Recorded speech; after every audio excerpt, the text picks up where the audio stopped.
Trop peu, trop tard. C'est ainsi que la présidente de l'enquête critique la gestion de la crise sanitaire par le gouvernement britannique.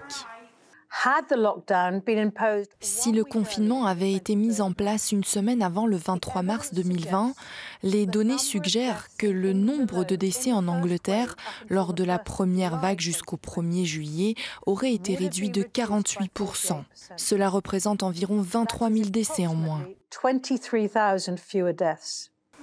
L'autrice du rapport fustige un manque de réaction inexcusable face à la menace, ainsi qu'une culture toxique et chaotique au sein de l'exécutif mené par Boris Johnson. Les fêtes, organisées par le Premier ministre à Downing Street en plein confinement, ont selon elle affaibli la confiance du public dans les décisions officielles. Des conclusions accablantes qui prouvent la gestion catastrophique de la pandémie, relèvent les familles des victimes. Ma maman est décédée le 24 mars 2020.